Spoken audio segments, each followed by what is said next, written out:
All right, one of my favorite movies, and obviously one of a lot of people's favorite movies, is Star Wars. And I don't mean the Disney versions, I mean the original George Lucas series. And the reason I have always liked it is it's always felt inspiring.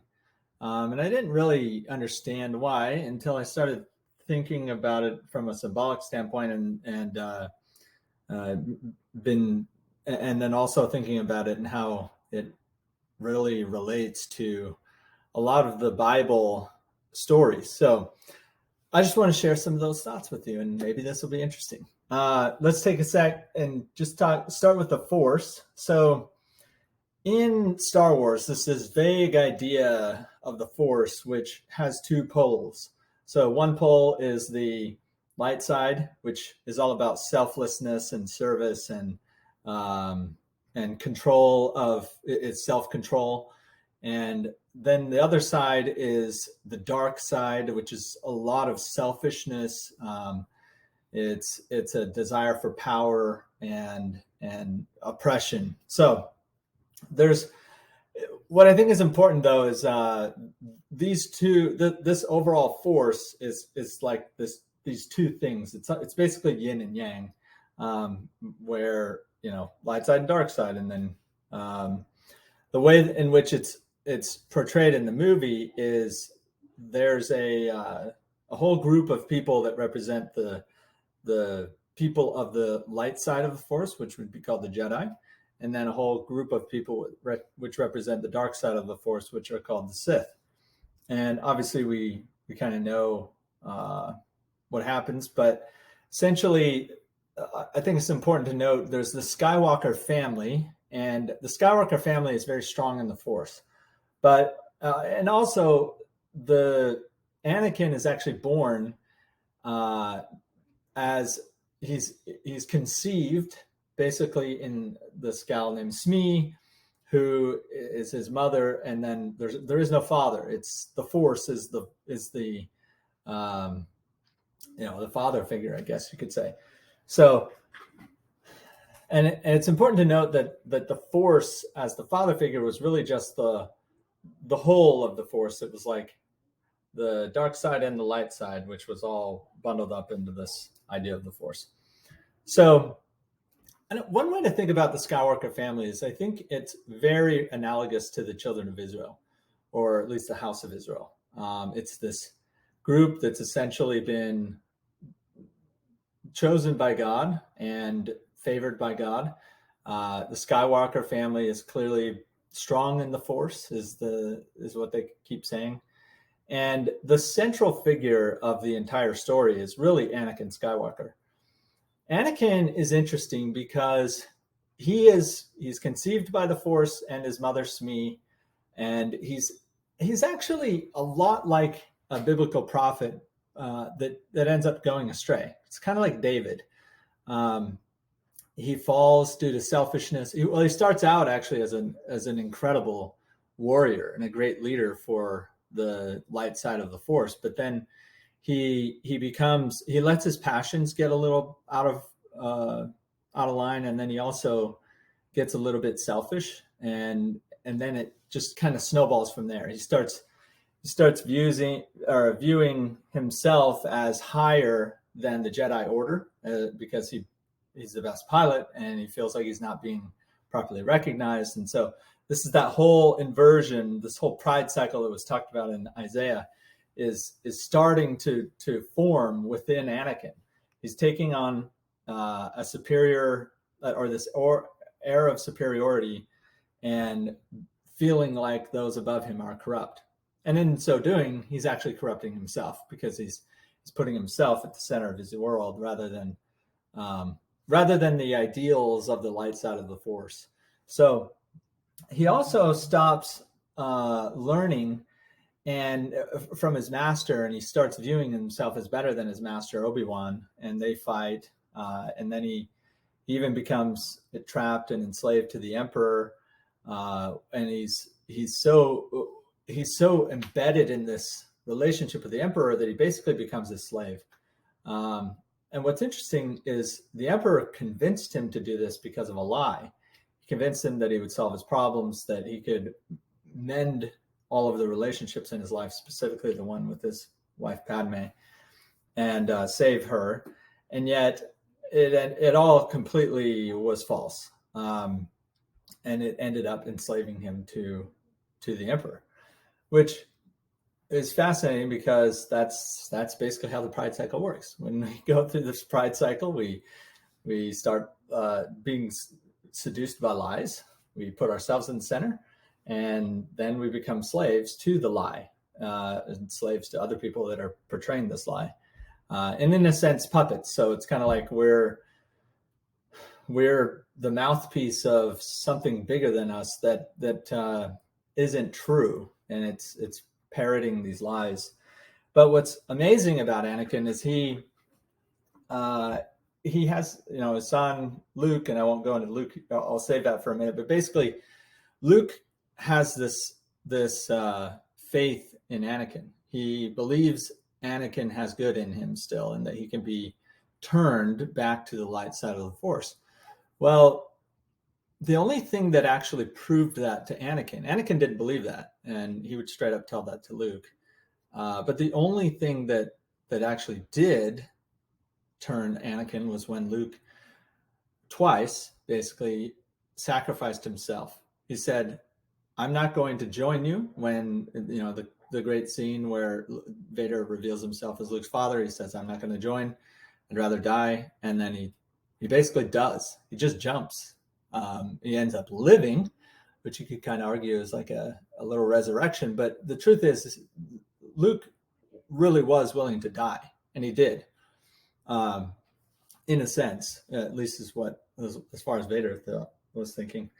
But that was just the first time. The second time is when it really occurred, and that's when Luke understood his relationship with Vader, and he confronted him in front of the Emperor, and then he said, he threw away his lightsaber and basically said, you're going to have to kill me. I'm not going to join you, and I know there's still good in you." And then it was that moment that sparked Anakin, who was in Vader. The identity of Anakin was embedded in Vader, and he basically turned and said, I guess to himself, he doesn't say anything out loud, but that he can overcome evil. He's seen this self-sacrifice and has been so moved by it that he feels inspired to grab the Emperor and throw him over, and that ends up destroying evil in his life and freeing him from the bondage that he was in. And it was all because the example of another who was willing to die for him, which I think you can clearly tell what that is an allusion to. It's obviously an allusion to Christ and his sacrifice. And it's important to note that Luke was innocent, and Vader knew this. Vader knew that Luke was completely innocent. So I kind of went through the Luke part, but in looking at the Emperor, I think it's clear that the Emperor basically is the extreme. He's the extreme on the dark side of the Force. Interestingly, he killed his own master. That's kind of the way of the Sith.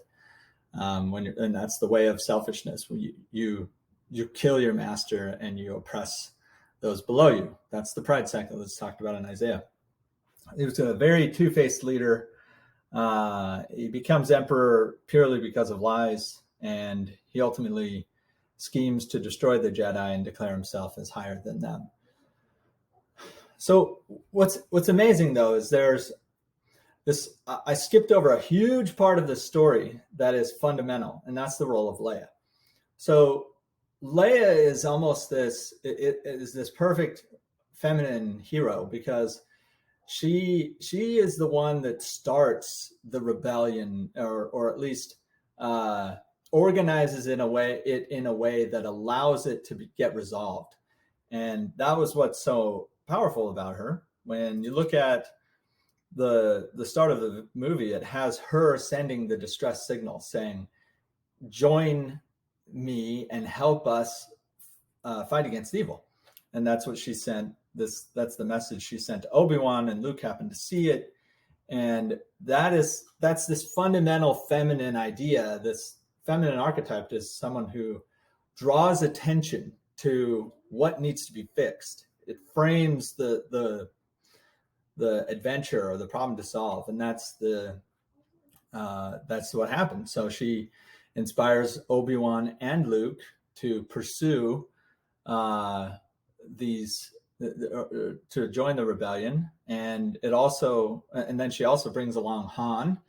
Han is another fascinating character, and I'll explain that in a minute. But I just want to dwell on this idea of the feminine hero, especially in Christianity, tends to be someone who's extremely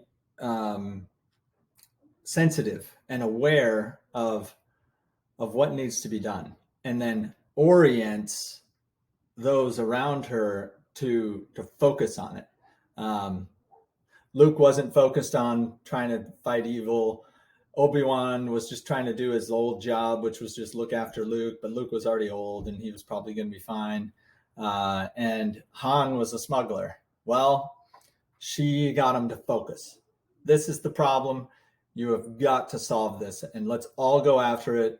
And no matter what happens, we're in this until we can solve it or die.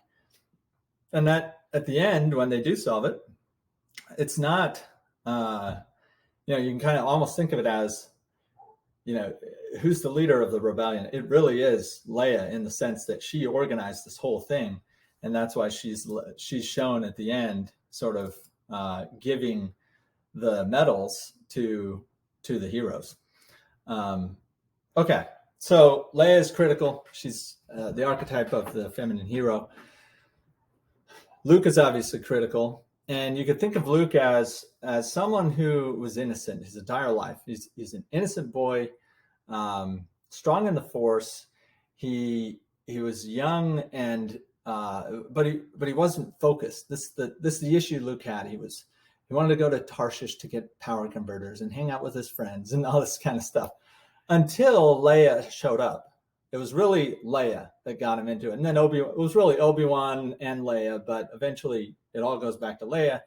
And the issue that Luke realized is, I have nothing better to do. I should do this because it looks exciting, meaningful, and important. So that's what I'm going to do. And that's what he ends up doing. He goes to face evil head on, confront Vader, and then he's shocked to learn that Vader is his father. And that's this fundamental idea that we always become shocked. And this is eating the fruit of the tree of knowledge of good and evil. It shocks our system. We can't handle it. We don't know how to absorb and really deal with this new information. And it's an identity crisis. It's this thing of like, whoa, my whole life I've thought a certain way, and now it's totally flipped upside down. And this is happening all over the place right now. You've got people leaving, religion, and it's like, oh, this whole thing I thought about religion was now it's upside down. And so there's these identity crises occur in everyone's life. And it's the process of integrating it that's most important. And that's what Luke ends up doing very effectively. He doesn't just go and try to kill Vader and try to ignore it or run. He faces it head on, and that's why he even talks about it a lot with Yoda. And ultimately, what Luke does, though, is he rejects the selfish temptation. He's not perfect, and I want to state at the outset: no character in Star Wars is analogous to Christ. Christ is purely singular. You don't compare with Christ. It's just there is no comparison. And that's why he is God in the flesh. But there are there's a clear alliance or discipleship that Luke has toward the light side of the Force, which has allowed him to properly integrate these challenges to his identity, these horrible evil that he faces, and given him the strength to stand up to it and do things in a way that allows truth to prevail. And that's really what Luke represents, as someone who's integrated who he is And he's, even the dark parts, which is the fact that his father is Darth Vader. I thought another great modern example of this is Martin Luther King. Martin Luther King was clearly he was clearly not happy with the way that America, the United States, was treating Black people, but his solution wasn't to destroy America. His solution was to unify America. He knew that was the dark side of it, and that it could be integrated, and he was willing to die for that principle. And at any rate, there's a lot of examples of this, but Luke, getting back to Luke, the thing that saved his father was the fact that he was innocent, and the fact that he was willing to die for his father, because he believed there was still good in him, and he was willing to die for that. And that's what inspired Vader to turn and overcome the evil in his life, which was the Emperor. So that's the main arc of the story. But there's some other really incredible characters like Yoda. I view Yoda as almost like this Moses type level prophet. He's, part of the Jedi Order, but he's like really high up there. And the Jedi Order, you can think of it almost as like, the church elders or the priesthood, or the wise men who are disciples. And Yoda is an absolute superstar amongst that group, just like Moses is in the Bible. And he trains those that are young and helps ensure that the principles of the light side of the Force, which are carried forward by the Jedi, are lived out and taught. So Obi-Wan, clearly another, almost kind of like a lesser version of Yoda, but certainly important and amazing, kind of like a Joshua type person. He comes after Moses, but isn't quite the same stature. Then there's the Death Star. The Death Star is a good analogy of literally hell. Hell, in the sense that it's this place that has captured people within this dogmatic tyranny of these ideas that are selfish and just wrong. So it destroys civilizations. It's holding Vader, and it's home to millions of slaves and all these clones. And that's why Luke had to go in there. Luke has to go into hell in order to save his father. And in a sense, that's the classic story of Christ, in the sense that Christ sacrificed himself, descended into the, not literally hell, or I don't want to get into too much semantics because any analogy eventually breaks down, but he descends into the low point and then ascends in the resurrection to the highest point. And and he saves his father, but not heavenly father, but his father Adam, the earthly father that had fallen. And so at any rate, that story is so old and archetypal that this is just another version. This is a space version. Han Solo, an amazing leader, rough past. He's basically a stranger or a Gentile. He doesn't start out strong in the Force. He comes into this rebellion by happenstance. But again, it comes back to Leia. Leia inspires him. She points out that there's something more important than money. And if he catches that vision of what it is, it'll transform his life. And it ends up doing that. And that's basically the Gentile experience in the Bible. Chewie, this is a little more speculative. Well, all of this is very speculative, but this is probably the most speculative of all this speculation. Chewie's kind of like he's a half man, half beast. He's a companion, fiercely loyal, incredibly powerful, dangerous, scary looking. You could argue that Chewie is kind of like a cherubim, which in some descriptions is like a holy beast, and it protects the core. It's almost like a gargoyle. You got this scary thing on the outside of the church that's going to ensure that it wards off evil. And at any rate, that's just a fun idea that I like to think of Chewie that way. So I just want to summarize, what are the fundamental Christian symbols and lessons that are embedded in Star Wars? And again, this isn't like, I hope this isn't coming across as like, oh, I'm fitting Star Wars to Christianity. That's not it at all. Like, there are so many core religious stories that aren't explicit, that aren't touting that they're religious, but they really are when you come right down to it. And so here's basically how Star Wars plays out. It's this idea that even the chosen ones can go astray. Anakin, Israel, David. Anakin is a representative of humanity. We all are born in this sense with this divine heritage, and yet we all have this tension, this yin and yang issue, where there's evil inside of us, but there's good, and we have this tension that we always have to sort out in our life, and deal with.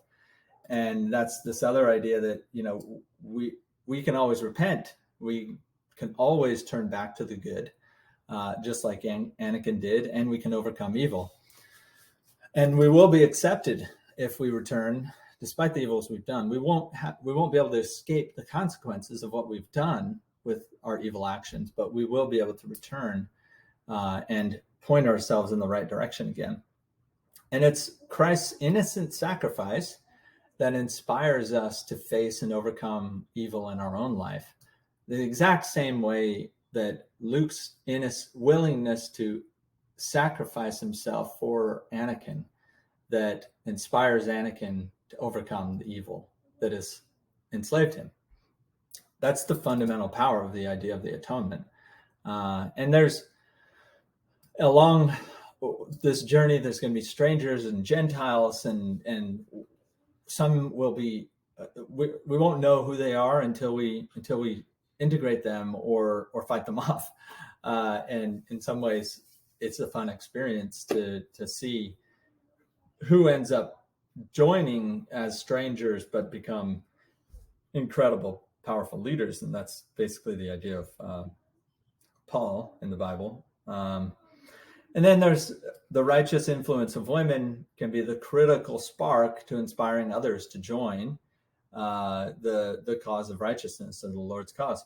And I think this point bears emphasis again, that the feminine hero in so many of these ancient stories, and especially in Christianity and in the Bible, is someone who is pointing others in a certain direction, giving them a clear aim and helping them understand what to focus on.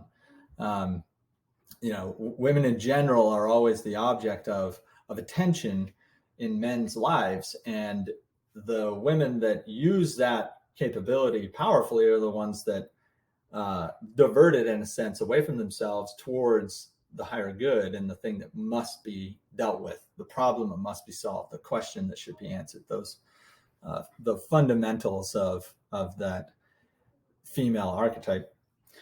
And the other thing is, youth can make something of themselves if we get off video games and we just start pursuing the path of truth and understanding that it's going to be difficult, and bravery will be involved, danger will be ahead, but it will be a great adventure, and it may even help a lot of other people in the process. So I put this at the end. Anytime you have a friend, or anytime one of my friends that might be atheists, I have a lot of atheist friends. I love them all. Actually, I think they're amazing people. Not just because they're my friends, but I also respect their point of view, and I think they arrived at it with some logic. But I think it's interesting because there's going to be a lot of people that claim to not be Christian, but that also find an enormous amount of inspiration in the Star Wars story. And the interesting thing is that it's inspiring because it points to Christ. That's really what it comes down to. So maybe I'll tell that to all of them one day when they're ready to hear it. But at any rate, I hope you enjoyed this. Star Wars is an amazing, amazing story, and unfortunately, the remainder of the story has gotten so fragmented and completely off the rails that it just doesn't grip people like the originals did, and it's obvious because there isn't this structure, there isn't this transcendent resonance with the stories that have gripped humanity from the beginning of time, and that's a problem. That's sad. If Disney was able to right the ship and return to some of these themes that are so fundamental and so powerful, they could bring the Star Wars franchise back. But I'm not holding my breath. Thanks.